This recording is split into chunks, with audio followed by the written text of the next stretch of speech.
La première fois que j'ai laissé entrer un inconnu chez moi, je me suis dit que je l'aidais seulement à passer l'orage. Je ne savais pas encore qu'il porterait mes vêtements, qu'il me ferait rire, ni que je lui proposerais de l'argent pour jouer mon petit ami. Mais commençons par le commencement. Ce soir-là, rien de tout ça n'était arrivé. Je savais seulement que mon ex m'avait appelé 4 fois.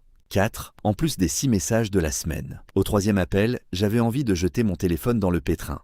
Au 4e, j'ai fermé la petite pluie, éteint la vitrine et laissé un seul fraisier dedans. D'habitude, je déteste gaspiller. Ce soir-là, j'étais trop fatigué. Mon téléphone a vibré encore. « Nicolas, on doit parler. Tu n'es pas obligé de faire semblant d'avoir tourné la page. » J'ai fourré le téléphone dans ma poche et j'ai pris la route. Quand je suis arrivé, la pluie tombait si fort qu'on voyait à peine le porche. Un homme était assis sous l'auvent, genoux contre la poitrine, un sac à dos usé à côté de lui. Il s'est levé trop vite en voyant mes phares, a glissé sur le béton mouillé et s'est rattrapé à la rambarde. « Désolé, a-t-il dit, je m'abritais, je m'en vais. » L'eau coulait de ses cheveux sur une veste trop fine. Un éclair, puis le tonnerre, ses mains tremblaient. « Où allez-vous ?»« Je vais me débrouiller. » J'ai regardé la rue inondée, puis lui. Il a frissonné.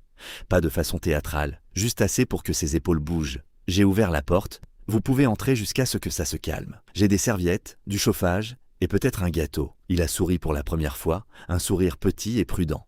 Alors je serais idiot de refuser. 10 minutes plus tard, il était au comptoir avec une serviette sur les épaules. Je lui ai posé un chocolat chaud et une part de fraisier. Il a pris une bouchée et s'est arrêté. Et c'est peut-être la meilleure chose que j'ai mangée depuis des semaines. Je m'appelle Mathis. Théo. Sa main était encore froide. Dehors, la pluie redoublait. Mon téléphone s'est allumé à nouveau. Nicolas. Théo a regardé l'écran. Je ne le savais pas encore, mais avant la fin de cet orage, cet inconnu allait devenir mon employé, mon colocataire, et le faux petit ami qui changerait tout. L'alerte météo a clignoté, orage violent jusqu'au matin. Évitez les déplacements. Apparemment, le ciel a des problèmes d'engagement, ai-je dit. C'est si grave? Toute la nuit. Sa main s'est crispée sur la fourchette. Je peux partir avant que ça empire. Vous êtes trempés, vous n'avez nulle part où aller, et Météo France nous dit de construire une arche. Il a souri faiblement. Je ne veux pas profiter. Vous ne profitez pas, je vous connais depuis 20 minutes. 20 septembre, ça change tout. J'ai désigné le couloir. Il y a une chambre d'amis à l'étage. Vous pouvez rester ce soir. Il a ouvert la bouche pour protester. Je l'ai arrêté d'un geste. Il a baissé les yeux et a ri doucement. D'accord, une nuit. Je lui ai tendu un vieux t-shirt et un pantalon de survêtement. Il risque d'être grand. J'ai porté pire. Il a disparu dans la salle de bain. Mon téléphone a sonné. Nicolas. J'ai décroché. Quoi? Enfin. Mathis, on doit arrêter de faire semblant que c'est fini. C'est fini. C'était une erreur. 3 mois de mensonges, ce n'est pas une erreur. Ça ne voulait rien dire. Ça ne le rend pas mieux. Tu es émotionnel. Non, j'en ai fini. Tu m'as trompé. Tout s'est terminé le jour où tu as décidé que je n'étais pas assez. Ne rappelle plus. J'ai raccroché. La pluie était le seul son. Puis Théo a parlé derrière moi. J'ai fait quelque chose de mal? Il portait mes vêtements, les cheveux encore humides, le t-shirt lui tombait un peu large. Mes yeux sont restés une seconde de trop. J'ai détourné le regard. Non, c'était Nicolas. Mon ex. Ton ex petit ami?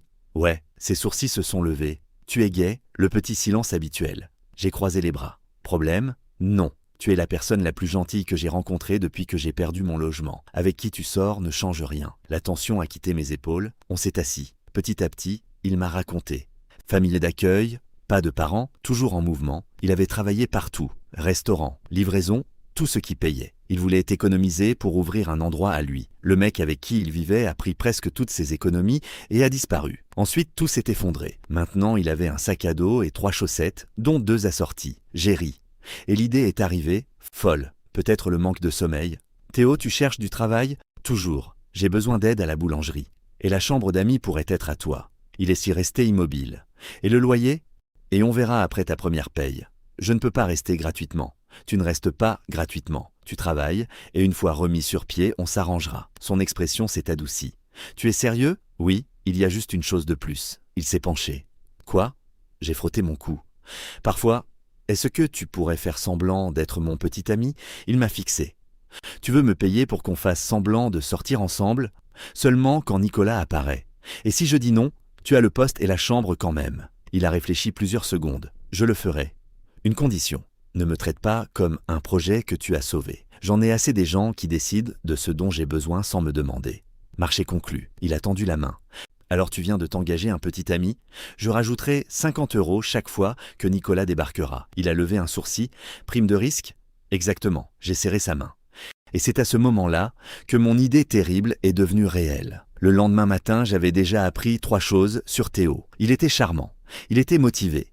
Et il ne fallait surtout jamais le laisser près d'un grand sac de farine. Je n'avais presque pas touché. J'ai regardé le nuage blanc qui flottait encore dans la cuisine. Tu l'as ouvert à l'envers. Ça me semble être un défaut de conception. La farine couvrait le plan de travail, le sol, les cheveux de Théo. Il y avait même une empreinte de main sur le frigo. J'ai pris une grande inspiration. On range et on recommence. 5 minutes plus tard, il a renversé un plateau de muffins au chocolat. Un est tombé côté glaçage. Il l'a regardé, puis moi. Celui-là était émotionnellement instable. J'ai pressé mes lèvres. Je ne devais pas rire. J'étais son patron maintenant. Professionnel, responsable, complètement indifférent à la traînée de farine sur sa joue. Caisse, ai-je décidé. Tu restes à la caisse. Ça a tenu 20 minutes. Pas parce qu'il était mauvais avec les clients. Au contraire, il se souvenait des prénoms, répétait les commandes compliquées sans regarder l'écran, et a même réussi à faire partir une cliente qui avait reçu le mauvais muffin en lui offrant 2 autres avec un sourire. Le problème, c'est qu'il parlait. Chaque conversation durait 5 minutes de trop. Une cliente a commandé un gâteau d'anniversaire. Théo a écrit « Joyeux anniversaire, vegan ». Quand je lui ai montré, il a cligné des yeux. Pour ma défense, ces lettres se ressemblent beaucoup. Non. Émotionnellement, si. Vers midi, je recommençais à regretter chaque décision généreuse de la veille. Puis un petit garçon est entré avec sa mère. Il a pointé la vitrine. « Je peux avoir un cupcake dinosaure ? On n'a pas de dinosaures aujourd'hui. » ai-je commencé. Théo s'est accroupi à sa hauteur. Quel genre ? Les yeux de l'enfant se sont écarquillés. Un T-Rex. Théo a attrapé une poche à douille. 10 minutes plus tard, il a présenté quelque chose de vert avec des dents de travers et un œil plus gros que l'autre. L'enfant a eu un soupir d'émerveillement. Il est parfait. J'ai regardé le cupcake. Ce dinosaure a vu des choses. Théo a posé une main protectrice sur sa tête en glaçage. Ne le juge pas. Il a eu une enfance difficile. Le garçon a ri. Sa mère aussi. Bientôt, la moitié de la boutique regardait Théo fabriquer des animaux tordus en crème au beurre. Et bizarrement, tout le monde les adorait. À la fermeture, 3 clientes avaient demandé quand le nouveau drôle travaillait à nouveau. Il avait aussi réorganisé le rayon des commandes sans me demander. Au début, j'étais agacé. Puis j'ai vu que la file avançait 2 fois plus vite. Où t'as appris ça ? Il a essuyé du glaçage sur le comptoir. 5 ans en restauration. Tu n'as jamais demandé ? Autre chose que je devrais savoir, il a réfléchi. Je fais un excellent café. C'était un mensonge. Je l'ai retrouvé dans la cuisine en train de manger un brownie abîmé. Tu as survécu ? Il l'a levé comme un toast. À peine, tu as détruit 17 € de pâtisserie. Perte créative, et j'ai écrit vegan sur un gâteau d'anniversaire. Elle appréciera peut-être le changement de mode de vie. J'ai ri malgré moi. Théo a souri. Pas le sourire prudent de la veille, un vrai. Et pendant une seconde étrange, la cuisine a semblé plus chaude. On s'est assis par terre derrière le comptoir et on a partagé les restes de brownie. Puis Théo a essuyé du chocolat sur son pouce. Alors, les règles du faux petit ami. J'ai attrapé un ticket de caisse et un stylo. Règle 1, pas de bisous. Raisonnable. Règle 2, on ne couche pas ensemble. Il a levé un sourcil. Je pensais que la chambre d'amis couvrait déjà ça. Juste pour être clair, très clair, j'ai écrit la 3e. Pas de jalousie, Théo s'est penché. Qui serait jaloux ? Personne. C'est de la prévention. Il m'a regardé, mais a laissé tomber. J'ai hésité avant d'écrire la dernière. Pas de sentiment. Théo l'a lu 2 fois. C'est vraiment nécessaire ? Oui, je sors juste d'une relation. Je ne tombe pas amoureux. Bien, la réponse est venue trop vite. Pour une raison que je ne comprenais pas, ça m'a gêné. Puis la cloche de la porte a sonné. On était fermé, je me suis levé. À travers la vitre, j'ai vu Nicolas. Théo a suivi mon regard. Son expression a changé. Puis il m'a regardé et a demandé tout bas. « Tu veux que je commence à jouer ?» Nicolas se tenait dehors, une main dans la poche de son manteau, l'air de quelqu'un qui pensait que chaque porte verrouillée n'était que temporaire. « Non » ai-je chuchoté. « Non, je veux dire oui, mais n'en fais pas trop. » Sa bouche s'est courbée. Ça sonne comme un défi. Avant que je puisse l'arrêter, Théo a déverrouillé la porte. Nicolas est entré avec un sac en papier blanc d'un restaurant cher du centre-ville. Évidemment, il se souvenait des endroits qui impressionnaient, juste pas des choses qui comptaient pour moi. Matisse. Son regard est passé à Théo. « C'est qui ?» J'ai ouvert la bouche. Rien n'est sorti. Théo s'est placé à côté de moi, puis son bras a glissé autour de ma taille. Chaud, naturel, beaucoup trop naturel. « Salut chérie !» Il m'a regardé au lieu de regarder Nicolas. « J'ai laissé ton café à l'arrière. » Mon cerveau s'est arrêté. « Chérie ?» Nicolas a fixé la main de Théo. « Tu as un petit ami ?» J'ai enfin retrouvé ma voix. « Oui, ça est sorti trop aigu. » Théo a serré doucement mon côté. On travaille sur sa voix de menteur. Je lui ai donné un coup de coude. Il a seulement souri. Nicolas a posé le sac sur le comptoir. « Depuis combien de temps ?»« Un moment, » a répondu Théo. « On est discret. » Nicolas a regardé de l'un à l'autre. Tu t'attends à ce que je croie ça? Théo a penché la tête, puis s'est tourné vers moi. T'as de la farine sur le visage? Non, son pouce a glissé sur ma joue. Le contact a duré peut-être 2 secondes, ça a quand même fait trébucher mon pouls. Théo a levé le pouce. Preuve. Nicolas s'est éclairci la gorge. Ce n'est qu'à ce moment que j'ai repensé qu'on avait un public. Tu détestes qu'on te touche le visage, a murmuré Nicolas. Les mots m'ont ramené. Théo n'a pas bougé. Au contraire, sa main s'est posée dans mon dos, juste au-dessus de la ceinture. Pas possessive, stable, comme s'il avait remarqué que mes épaules se tendaient. Tu en sais beaucoup sur ce que Mathis déteste, a observé Théo. La mâchoire de Nicolas a joué. Je le connais, alors tu devrais savoir quand il veut que tu partes. Le silence a rempli la boulangerie. J'ai regardé Théo. Il souriait encore, mais il y avait quelque chose de ferme derrière. Nicolas a repris son sac. Puis il m'a regardé longuement. Tu fais une erreur. Non. Pour une fois, ma voix n'a pas tremblé. J'en ai déjà fait une. L'expression de Nicolas s'est resserrée. Il a tourné les talons et est sorti. La cloche a sonné une fois. La porte s'est refermée. Théo a immédiatement retiré son bras. La chaleur a disparu avec. Alors, il s'est appuyé contre le comptoir. Comment j'étais? Je l'ai fixé. C'était ta version de « n'en fais pas trop » Il a cru. Tu m'as appelé chérie. Improvisation professionnelle. Tu m'as touché le visage. Il y avait de la farine. Tu as mis ta main sur ma taille. Le sourire de Théo s'est élargi. De rien, j'aurais dû rire. Au lieu de ça, j'ai remarqué à quel point on était proches. L'odeur de café sur son souffle, un peu de glaçage près de son poignet, la façon tranquille dont il me regardait. Comment tu savais pour mon épaule? Son sourire s'est adouci. Tu la frottes après les longues journées. Et mon café? Tu te plains quand il est trop sucré. Mais tu le bois toujours. J'ai croisé les bras. Donc tu m'observes? Non. Un temps. Peut-être. Qu'est-ce que tu observes exactement?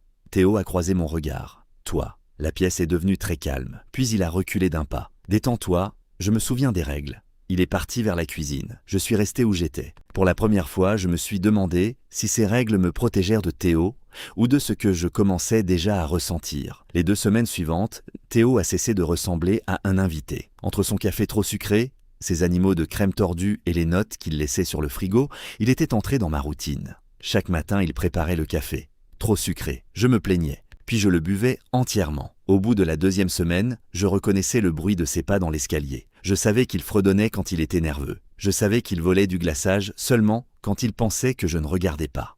Et sans qu'on n'en ait jamais parlé, il y avait toujours une 2e tasse à côté de la mienne. À la boulangerie, il détruisait moins de choses. Surtout, il continuait à faire des animaux de glaçage qui avaient l'air légèrement hantés. Mais les clients les adoraient. Bientôt les gens demandaient « l'ours tordu » par son nom. Un après-midi, je l'ai trouvé en train de réparer la porte d'un placard qui branlait. « Tu sais faire ça ?» « Non », j'ai figé. Théo a resserré une autre vis. Mais la confiance est importante. Le placard est tombé immédiatement. On l'a regardé. La confiance nous a trahis, a-t-il admis. Plus tard, dans la semaine, la température a chuté. Théo est descendu avec la même veste fine que le soir où on s'était rencontrés. J'ai regardé la veste, puis lui. « Non, non quoi? Tu ne portes pas ça? C'est du tissu avec un soutien émotionnel. Après le travail, je lui ai tendu un nouveau manteau. » Théo a regardé l'étiquette. Son expression a changé. « Mathis, ça coûte trop cher. C'était en solde. » « Absolument pas. Tu travailles pour moi. Ça ne fait pas de moi ton projet de charité. » Les mots sont sortis plus durs qu'il ne le voulait probablement. Je me suis tu. Théo a détourné les yeux. « Désolé. Je ne veux juste pas que tu penses que je profite. Je ne le pense pas. Tu m'as donné un travail, une chambre, à manger, et maintenant un manteau. Tu prouves mon point. J'ai croisé les bras. Très bien. Considère que c'est l'uniforme du faux petit ami. » Il a finalement souri. « L'uniforme vient avec des avantages. Café gratuit. Ton café est horrible. C'est toi qui le fais. » Exactement. Il a porté le manteau tous les jours après ça. Le premier matin où il est descendu avec, il a tourné une fois devant moi. Approuvé par le faux petit ami, j'ai ajusté le col même s'il n'en avait pas besoin. Tu es acceptable. Gros compliment. Mes mains sont restées près de son épaule 1 seconde de trop. Théo l'a remarqué. Il n'a rien dit. Moi non plus. Vers la 3e semaine, faire semblant devenait plus difficile à séparer de la vraie vie. Nicolas avait arrêté d'appeler tous les jours. Les clients commençaient à nous prendre pour un vrai couple. Et j'avais arrêté de les corriger. Ça aurait dû m'inquiéter. Au lieu de ça, c'était étrangement facile. Quelques soirs plus tard, je suis descendu et j'ai trouvé une note sur le frigo.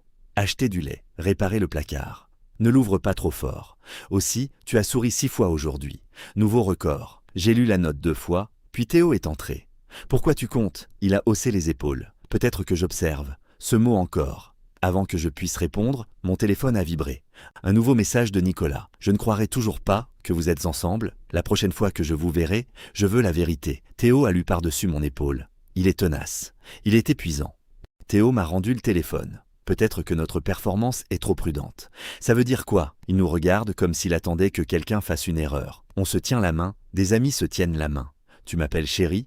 Parfois avec ironie, j'ai croisé les bras. Alors qu'est-ce que tu proposes exactement? Les yeux de Théo sont descendus sur ma bouche, puis sont revenus aux miens. On devrait peut-être s'entraîner à s'embrasser. Je l'ai regardé, il m'a regardé, puis j'ai ri. Pas parce que c'était drôle, parce que mon cerveau avait choisi le déni comme stratégie de survie. Non. Théo s'est appuyé contre le comptoir. Tu n'y as même pas réfléchi. J'y ai réfléchi. Une demi-seconde, c'était assez. Il a croisé les bras. Nicolas doute déjà. La prochaine fois qu'il viendra, il regardera tout. On peut se tenir la main. Suspect. S'enlacer, amical. Je peux t'appeler chérie encore. Ça t'avait presque tué la dernière fois. Peut-être. La réponse est venue avec un sourire. J'ai détourné les yeux. Théo a tendu le bras pour prendre une tasse. Son épaule a effleuré la mienne. Aucun de nous n'a bougé. Puis il m'a tendu tranquillement la tasse et qu'il avait déjà sucrée. Exactement comme j'aimais. Tout avec Théo était devenu facile. Vivre ensemble, travailler ensemble, rire avec lui, même faire semblant. Surtout faire semblant. D'accord, ai-je murmuré. Théo s'est redressé. D'accord, un baiser, son sourire a disparu. Pas parce qu'il n'aimait pas l'idée, parce que soudain il le prenait au sérieux. Seulement si tu es à l'aise, et si tu changes d'avis, on s'arrête. Pas de blague. Pas de blague. Je l'ai étudié. Théo a tenu mon regard. Pour la première fois depuis qu'on avait passé l'accord, aucun de nous ne souriait. Théo a attendu. Aucun de nous n'a détourné les yeux. On s'entraîne, ai-je rappelé. Oui, pour que ce soit crédible. Évidemment, rien d'autre. Mathis. Quoi? Et tu négocies avec toi-même? Je détestais qu'il ait raison. La boulangerie était fermée. Les lumières de devant étaient éteintes. La cuisine sentait la vanille et le pain frais. Théo se tenait en face de moi, attendant. Ça rendait les choses pires. S'il avait plaisanté, j'aurais pu plaisanter. Au lieu de ça, il me laissait décider. Je me suis rapproché. Où je mets mes mains, sa bouche a tressailli. Tu as déjà embrassé des gens, pas des employés? Faux, petit ami. Toujours sur la paix. Théo a levé une épaule. Essaye ici. Il a guidé doucement mes mains sur ses épaules. Ses paumes se sont posées sur ma taille, chaude, sans tirer. Juste là. Mon pouls est immédiatement devenu très peu professionnel. Ça va? Sa voix s'est adoucie. Oui. T'es sûr? Non. Théo a presque ri. Bonne réponse. J'ai regardé sa bouche, puis j'ai regretté, puis j'ai regardé encore. C'était ridicule. Probablement, on était des adultes. Discutable. J'ai souri. C'est à ce moment qu'il s'est penché, lentement, me laissant le temps. Ses lèvres ont touché les miennes, douces, brèves, rien de dramatique, juste de la chaleur. Puis il s'est reculé. Ça devrait marcher. Ouais, aucun de nous n'a bougé. Ses mains étaient toujours sur ma taille. Les miennes toujours sur ses épaules. On se tenait trop près, respirant le même air. Les yeux de Théo sont redescendus sur ma bouche. Mathis, je sais, on devrait s'arrêter.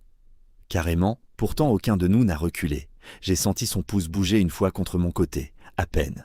Mon estomac s'est resserré. Cette fois, c'est moi qui me suis penché. Le deuxième baiser a duré plus longtemps, pas beaucoup, juste assez pour que j'oublie les règles.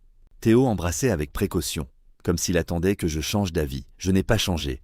Puis le minuteur du four a surlé. On a sursauté. Théo a regardé vers lui. Sauvé par les muffins, j'ai ri trop vite. Ouais, il a éteint le minuteur. J'ai fait semblant de vérifier la grille de refroidissement. Aucun de nous n'a mentionné le deuxième baiser. Cette nuit-là, je suis resté éveillé à le rejouer. Pas le premier, le deuxième, celui que j'avais choisi. Le matin, j'avais presque réussi à me convaincre que ça ne voulait rien dire. Les 2 semaines suivantes, on a fait semblant que rien n'avait changé. Théo laissait toujours un café trop sucré à côté de la caisse. On regardait encore de mauvais programmes après la fermeture. Mais les petites choses étaient différentes. Son genou restait contre le mien, sur le canapé. Je passais près de lui et j'oubliais ce que je cherchais. Un soir, je me suis endormi pendant un film. Quand je me suis réveillé, sa main était posée près de la mienne. Pas en contact, juste proche. Aucun de nous n'a bougé. Quelques jours plus tard, il s'est coupé en ouvrant un carton. Ce n'était rien. Pourtant, j'ai attrapé son poignet. « Tu saignes ?» J'ai remarqué. J'ai nettoyé et bandé. Quand j'ai relevé les yeux, il me regardait. « Tu fixes. » Peut-être que j'observe, ma main était encore autour de la sienne. Je l'ai lâché trop vite. Un matin, j'ai trouvé un pain au raisin et une note près du pétrin. « Tu as sauté le petit déjeuner hier. Ce n'est pas une suggestion. » Théo m'a vu lire et a insisté jusqu'à ce que je mange. Puis Hugo est entré, m'a souri et a demandé mon numéro. Théo a fait tomber 3 tasses. Pas une, 3. Hugo a regardé. Ça va? Parfait. Il ne sonnait pas parfait. Je me suis penché. Tu tiens une cuillère comme si elle t'avait insulté. La cuillère était tordue. Hugo a répété. Ton numéro? Théo s'est placé trop près de moi. Mathis est occupé. C'est à Mathis que je demandais. J'ai remarqué. Je me suis tourné vers lui. Qu'est-ce que tu fais? Je protège le commerce. Contre les distractions. Hugo a ri. Il est toujours comme ça? Non. Oui, on a répondu ensemble. J'ai regardé Théo. Tu es jaloux. Oh non. Tu as cassé 3 tasses et tordu une cuillère. Hugo a glissé son numéro sur une serviette et est parti. Théo a pris la serviette. Tu la gardes? Pourquoi? Aucune raison. J'ai souri. Tu es jaloux. Je suis ton faux petit ami. J'ai des responsabilités. Une semaine plus tard, Léa est entrée. Dès que Théo l'a vue, son visage a changé. Léa, elle l'a serré longtemps. Ils avaient grandi dans la même famille d'accueil. Elle était comme une petite sœur pour lui. Ma poche à douille a éclaté. Du glaçage rose a recouvert le gâteau. Ça va? A demandé Théo. Parfait, choix créatif. Léa a ri, puis m'a regardé. Alors c'est Mathis? Il parle beaucoup de toi. Théo s'est frotté la nuque, j'ai baissé les yeux pour cacher mon sourire. Ce soir-là, j'ai fait des brownies. Théo est entré dans la cuisine. Tu as fait mon préféré. Brownies normaux, avec plus de chocolat. Coïncidence. Il a ouvert le congélateur. Où est la glace vanille? J'ai oublié. Et tu te souviens de 3 farines et des paillettes. Priorité, il s'est appuyé contre le comptoir. Tu es en colère à cause de Léa? Non. Tu nettoies sa rôle le même endroit depuis 2 minutes. C'était sale. C'est de l'inox. J'ai posé le torchon. Je ne savais pas que tu parlais de moi. C'est ça qui t'a dérangé? Elle m'a serré longtemps. Tu es jaloux? Ils ont peut-être besoin de plus de chocolat. Son rire m'a suivi. Puis les lumières ont clignoté. La télévision s'est éteinte. Le tonnerre a roulé. Plus de réseau, plus d'électricité. On s'est assis sur le canapé avec des bougies. Les blagues se sont tues. Théo m'a regardé. Pourquoi la tromperie de Nicolas t'a fait croire que tu n'étais pas assez? J'ai fixé la bougie. Il disait que je travaillais trop, que je m'occupais plus de la boutique que de nous. Je pensais que si je rentrais plus tôt, si je devenais plus intéressant, peut-être qu'il n'aurait pas eu besoin de quelqu'un d'autre. Théo a penché la tête.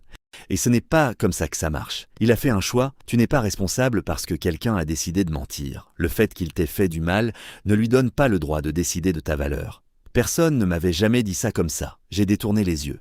Et toi? Quand mon colocataire a pris l'argent, j'ai pensé que j'étais stupide. J'ai grandi en famille d'accueil, différentes maisons, différentes promesses. Quand quelqu'un a enfin dit qu'on pouvait construire quelque chose, j'ai cru, il a tout pris. L'argent a fait mal. Me retrouver au même point a fait plus mal. 3 semaines dehors. Tu n'es pas un raté. Tu me connais à peine. J'en sais assez. Il a tourné sa main sous la mienne et a tenu. Tu as peur que je disparaisse? Oui. Théo a touché ma joue, lentement. Je n'ai pas reculé. Je l'ai embrassé. Pas pour Nicolas, pas pour s'entraîner. Parce que je le voulais. Il a figé une demi-seconde, puis m'a embrassé en retour, chaud, prudent. Sa main sur ma taille, la mienne dans son t-shirt, puis il s'est reculé. T'es sûr? J'ai hoché la tête. On était restés proches, nos mains liées, jusqu'à ce que les bougies baissent. Plus tard, on s'est endormis aux extrémités du canapé. Dans la nuit, nos doigts se sont retrouvés sous la couverture. Et pour la première fois depuis des mois, j'ai dormi sans rêver de Nicolas. Le matin, j'ai ouvert les yeux avec la main de Théo, encore autour de la mienne. Pendant 3 secondes calmes, j'ai oublié d'avoir peur. Puis, il a ouvert les yeux. Bonjour, sa voix était rauque de sommeil. Injuste. J'ai regardé nos mains, puis lui, puis nos mains, comme si elles avaient commis un crime. Bonjour, ça va? Parfait, ça sonnait suspect. Il s'est redressé. La couverture a glissé de son épaule. J'ai immédiatement détourné les yeux. Ce qui était ridicule. Je l'avais déjà embrassé. Plus d'une fois. Pas que je comptais, l'électricité était revenue pendant qu'on préparait le petit déjeuner.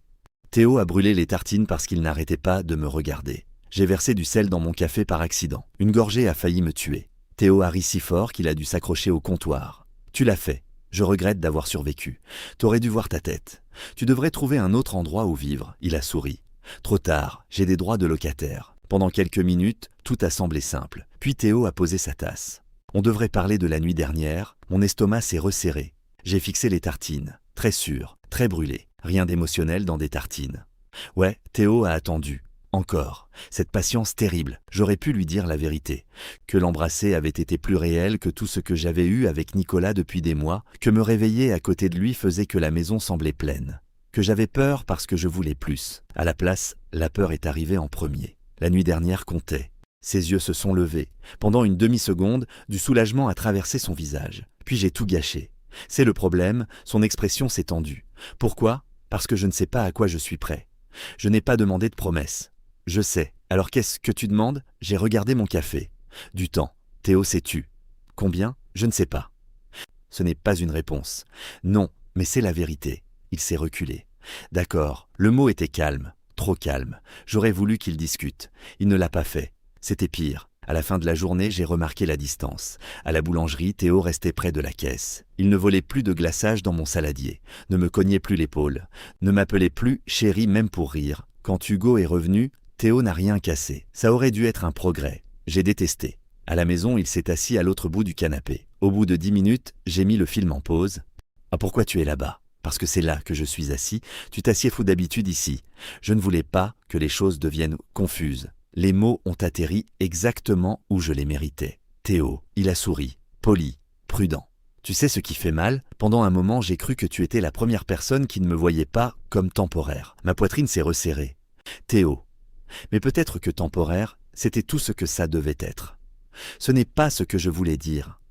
Alors dis-moi ce que tu voulais dire. J'ai ouvert la bouche, rien n'est sorti. Théo a hoché la tête. Exactement, cette nuit-là, je suis resté éveillé en écoutant sa porte se fermer dans le couloir. La maison semblait plus grande, plus froide, fausse. La distance a duré presque 2 semaines. À ce moment-là, Théo vivait chez moi depuis près de 9 semaines. On restait polis, on travaillait encore ensemble, on faisait encore semblant devant les clients. Mais la chaleur facile entre nous avait disparu. La première chose que j'ai remarquée, c'est le frigo. Plus de nouvelles notes, plus de rappels d'acheter du lait. Plus d'insultes sur mes cookies brûlés, juste les anciennes qui s'enroulaient au coin. À la boulangerie, Théo était devenu douloureusement professionnel. Commande pour la table 4. La liste d'inventaire est près de la caisse. Je prends ma pause, plus de chéri, plus de coups d'épaule, plus de glaçage volé. Un après-midi, j'ai préparé son café avant qu'il arrive. Trop de sucre, exactement comme il aimait. Théo a pris une gorgée, puis l'a posée à côté de la caisse. Tu ne l'as pas fini. Je n'avais pas soif. Tu as toujours soif. Ses yeux se sont levés. Pendant une seconde, la blessure était là. Puis, elle a disparu. J'ai dit que j'allais bien, Mathis. Ce soir-là, j'ai trouvé le café dans la poubelle de la cuisine. Le gobelet était encore plein. Le couvercle s'était décollé et le café sucré avait trempé le sac. J'ai tendu la main sans réfléchir, puis je me suis arrêté. Qu'est-ce que j'allais faire? Le reprendre? Boire quelque chose que Théo avait déjà décidé de ne pas vouloir? À l'étage, une planche a craqué. Théo était encore dans la maison, à 10 mètres, assez près pour que je l'entende bouger, trop loin pour lui demander de revenir. 3 jours plus tard, j'ai retrouvé une de ces vieilles notes sous la caisse. Arrête d'oublier le déjeuner. Tu deviens méchant quand tu as faim. Je l'ai porté jusqu'à la cuisine. Théo vérifiait l'inventaire. Tu as laissé ça. Il a jeté un coup d'œil à la note. C'est vieux. Je sais, tu peux la jeter. Mes doigts se sont crispés sur le papier. D'accord, je l'ai pliée une fois, puis l'ai mise dans ma poche. Théo m'a regardé. Pendant 1 seconde, aucun de nous n'a détourné les yeux. Puis il est retourné à sa feuille d'inventaire. Et j'ai gardé la note. Puis un samedi, 2 employés ont appelé malade pendant le rush du midi. Je m'attendais au chaos.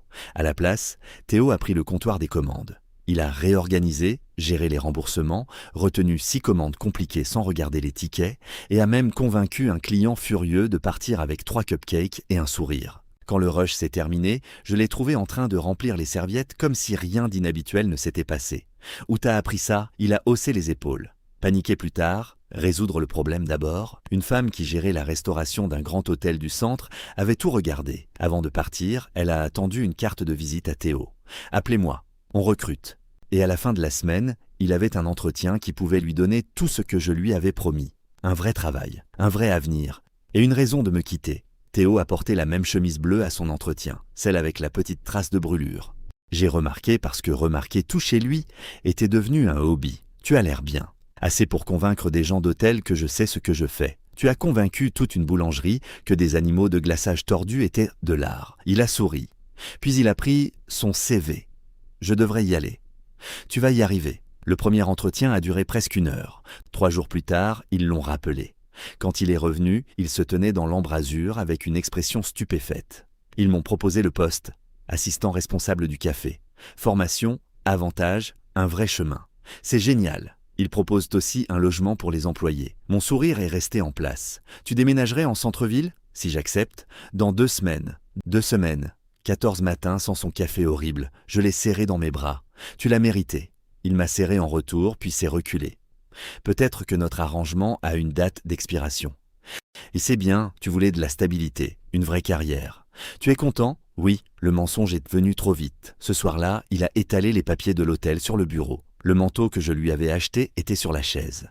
Tu vas accepter ? Je serais stupide de ne pas le faire. Je pense que tu sais déjà la réponse. Le lendemain, pas de café. La cuisine semblait trop propre, trop silencieuse. J'ai ouvert le frigo. Une de ses notes était encore là. Acheter du lait. Arrête de prétendre que les cookies brûlés sont rustiques. J'ai plongé la main dans ma poche et retrouvé les autres notes. J'avais commencé à collectionner des morceaux de Théo sans m'en rendre compte. Et dans 2 semaines, il serait parti. La cloche a sonné. Nicolas est entré. J'ai entendu que ton nouveau petit ami partait. Peut-être qu'il est temps d'admettre que ce rebond n'allait jamais durer. Pars. Tu as prouvé ton point. Tu aimes t'occuper des gens. Parfois tu te rends utile pour que personne n'ait à te choisir. Ça n'a jamais été pour te rendre jaloux. Alors, pourquoi il part ? Je n'ai pas répondu. Théo partait parce que je lui avais donné toutes les raisons de croire que je ne voulais pas qu'il reste. Nicolas s'est rapproché. Tu lui as donné un travail, une chambre, à manger, un avenir. Qu'est-ce que tu lui as jamais laissé te donner ? Et maintenant, il a quelque chose de mieux. Tu ne le connais pas. Est-ce que tu t'es demandé s'il était tombé amoureux de toi ou de la vie que tu lui as donnée ? La porte de la cuisine s'est ouverte. Théo se tenait là, un dossier sous le bras. Il avait assez entendu. Je suis venu te dire que j'ai accepté le poste. C'est génial. C'était la mauvaise réponse. Je l'ai su tout de suite. Nicolas est parti, le silence s'est installé. Je suis passé de l'autre côté du comptoir. Ne l'écoute pas. Il avait tort ? Oui, surtout. Alors dis-moi. Dis-moi que ce n'était pas seulement réel, parce que j'avais besoin de quelque chose de toi. Ça comptait. Comment ? Théo a ri sans amusement. Tu m'as donné à manger quand j'avais faim. Une chambre, un travail. Peut-être que j'ai confondu me sentir en sécurité avec être amoureux. De toi, tout s'est arrêté en moi, le mot aurait dû me rendre heureux. À la place, il m'a terrifié. Théo m'avait tendu la vérité. J'aurais dû lui tendre la mienne, lui dire que la maison semblait vide sans sa voix, que je gardais chaque note, que le 2e baiser n'avait jamais été un accident. À la place, la peur a encore gagné. Théo a attendu. 1 seconde. 2, son visage a changé. D'accord. Non. C'est bon. Ce n'est pas bon. Il a reculé. Sa main s'est refermée sur le dossier. Pendant un moment, j'ai cru que tu me voyais comme plus que quelqu'un à sauver. C'est ce que je vois. Alors pourquoi chaque réponse disparaît quand je te demande ce que je représente pour toi ? J'ai ouvert la bouche. Rien n'est sorti. Théo a hoché la tête, comme s'il comprenait enfin. Puis il a marché vers la porte. Et pendant qu'il s'éloignait, j'ai réalisé que j'avais 2 semaines avant qu'il parte. Et aucune idée de comment réparer ce que je venais de casser. Les 2 semaines suivantes ont été pires qu'une dispute. Théo descendait encore chaque matin, travaillait à côté de moi. Mais plus de notes. Plus de blagues. On parlait d'horaires et de l'hôtel, rien d'autre. La chambre d'amis s'est vidée carton après carton. Le soir de son départ, sa valise était près de la porte, à côté de son vieux sac à dos. Il est descendu avec le manteau que je lui avais acheté. « Tu pars ce soir ? Ma chambre en centre-ville est prête. J'ai regardé la chambre vide. Le lit fait. Plus rien à lui. Tu pourrais rester une nuit de plus. Ça rendrait les choses plus dures. Il m'a tendu la clé. Garde-la. » J'ai tout emballé. « Ta tasse de café ? Je l'ai laissée. Garde-la. » J'ai pris la clé. Le métal froid dans ma main. « Tu viendras à la boulangerie ?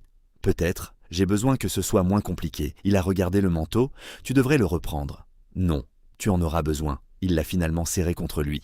D'accord, dehors, une pluie fine. Théo a soulevé son sac. Merci, pour la première nuit, pour tout. Tu n'as pas à me remercier ? Si. J'aurais voulu dire qu'il m'avait redonné quelque chose aussi. À la place, prends soin de toi. Toi aussi. La porte s'est refermée, la maison est devenue vide. Dans la cuisine, plus de café sucré, plus de notes nouvelles, juste l'ancienne collée au frigo. J'ai retrouvé la liste des règles, pas de bisous, pas de sentiments, j'ai barré chaque ligne assez fort pour déchirer le papier. Quel idiot.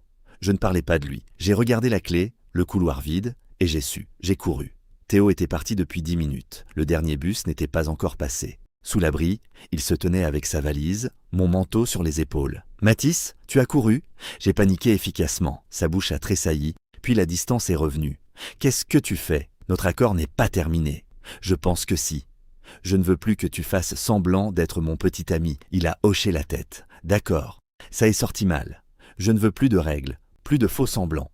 Et je ne veux plus faire semblant que t'embrasser ne voulait rien dire. Tu as dit que c'était l'orage ? J'avais peur, pas de toi, d'avoir encore besoin de quelqu'un. Théo a détourné les yeux. Je ne peux pas rester parce que tu te sens coupable, ou parce que la maison est vide. Tu as raison, ce n'est pas assez. Alors je lui ai dit la vérité. Tu fais un café horrible. Tu laisses des notes partout. Tu parles pendant les films. Tes dinosaures de glaçage ont l'air abîmés. Et tout ça me manque. Tu me manques. Pas l'employé, pas le colocataire, toi. Je t'ai blessé en te demandant de prouver que c'était réel sans jamais te donner rien de réel en retour. Je suis désolé. Théo est resté silencieux un moment. Qu'est-ce qui se passe quand tu auras encore peur? Je ferai probablement un gâteau. Puis, je te le dirai. Mais je ne te repousserai plus. Tu ne peux pas promettre que ce sera facile. Non, un petit sourire. Tu es nul en discours romantique. Je tiens une boulangerie, je peux offrir du gâteau. Il a ri. Puis, tu me demandes de rester dans ta vie? Oui, je prends quand même le poste. Et je garde la chambre en ville. Tu devrais. Alors qu'est-ce que tu demandes? Une chance, une vraie relation. Théo a regardé nos mains, je veux ça. Mais je ne réemménage pas ce soir. J'ai besoin de quelque chose qui soit à moi. C'est juste. Et on sort vraiment ensemble, dîner, film, dispute sur le café. Tu fais déjà un café horrible. On part du bon pied, il a tendu la main. Vraie petite amie? Je l'ai prise. Vraie petite amie? Il m'a embrassé sous la pluie. Pas de public, pas de règles, juste lui. Théo a gardé le poste à l'hôtel. On se voyait chaque week-end. On dînait, on se disputait sur le café. Parfois il restait. Plus de faux semblants. 6 mois plus tard, il a posé un dossier à côté de mon café. Il m'a aidé à agrandir la petite pluie tout en finissant sa formation. Pour notre premier anniversaire, il est devenu mon associé. Quand il a enfin emménagé, ce n'était plus parce qu'il n'avait nulle part où aller. C'était parce qu'on avait choisi la même maison. On a créé un nouveau dessert, le gâteau du faux petit ami. Chaque fois que quelqu'un demandait le nom, Théo montrait vers moi. Il m'a payé pour sortir avec lui. Je t'ai payé pour faire semblant. Détail technique. Puis il m'embrassait sur la joue. Et je faisais semblant d'être agacé. J'avais invité un inconnu sous la pluie parce que je pensais qu'il avait besoin d'un toit. Ce que je n'avais jamais imaginé, c'est qu'entre le café trop sucré, les dinosaures de glaçage et chaque note sur le frigo, on finirait par en construire un ensemble.